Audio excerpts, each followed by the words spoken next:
One soldier reveals he and his brother had planned to join the Ranger Assessment Selection Program, but they quit. He convinces his brother to try again, reigniting their dream of becoming Rangers and kicking doors on the front lines.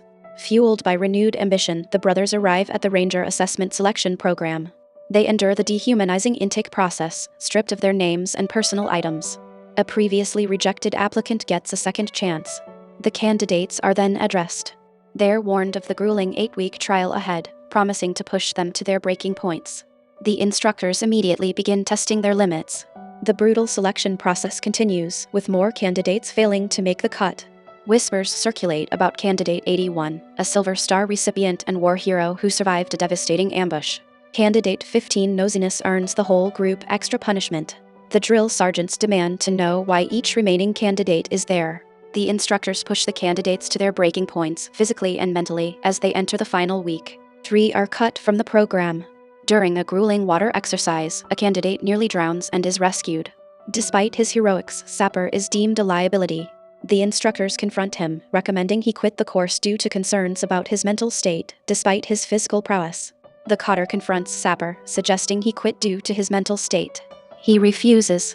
The remaining candidates face their final test, a simulated mission. A classified aircraft is down behind enemy lines.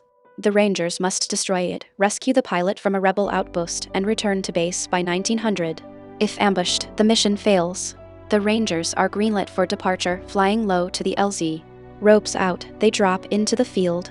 Death March is declared, the mission is live. They have just under 24 hours to complete the mission. A pep talk ensues, never give up.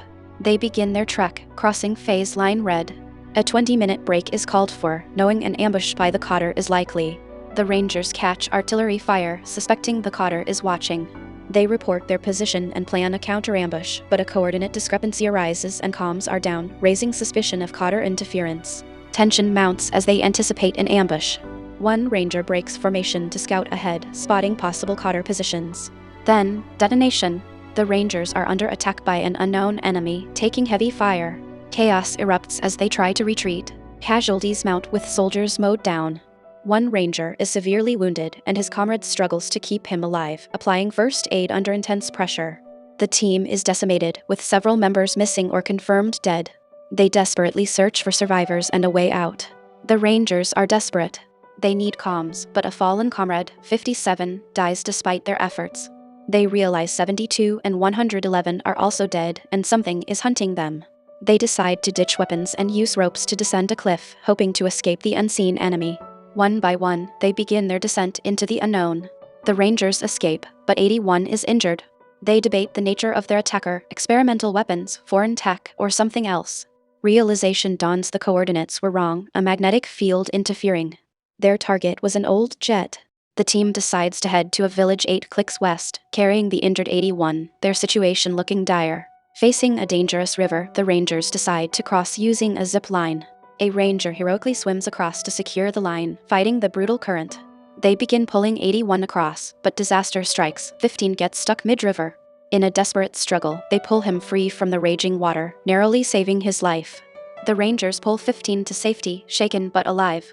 Then, a shocking reunion. 60, presumed dead, appears, revealing he was swept downstream but survived. He confirms Cotter only planned ambushes. Learning the river pushed them off course, they assess their position, now 6 clicks from the village, and prepare to move out. The Rangers push on, discovering a tripwire connected to a flare, part of Cotter's perimeter. They stumble upon the village, now decimated.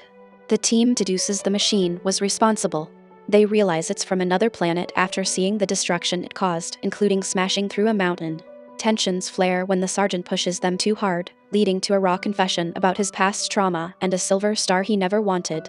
The sergeant rallies the team to fix the Guardian and warn others about the machine. They manage to get it running, but stumble upon Cotter's stash, triggering another trap. The machine attacks.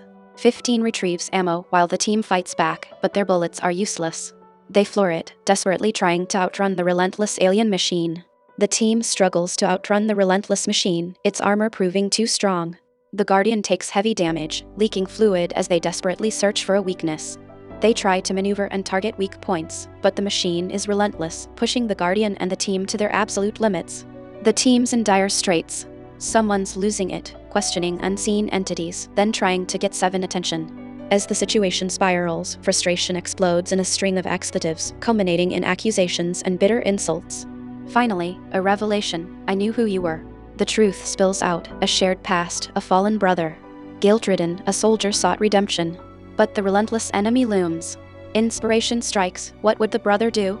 A desperate, last-ditch plan forms involving a cone crusher.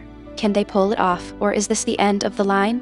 The fight is on. Taunting the enemy, someone's gravely wounded, fighting for their life. An urgent call for help underscores the severity of the situation. They desperately try to stop the bleeding. A moment of fleeting hope quickly turns to disbelief as things go sideways. The situation is dire, and against all odds, they're fighting for survival. The wounded are being evacuated as the scope of the invasion becomes clear, countless pods hitting Earth, transforming into deadly machines. A global counteroffensive is launched, but the machines are tough. The protagonist reveals a critical vulnerability he discovered. His intel could save countless lives, and he's welcomed into the regiment, ready for the fight. The Rangers are spearheading Operation Global Shield, a massive military mobilization to clear civilians from the city outskirts, making way for heavy ordnance.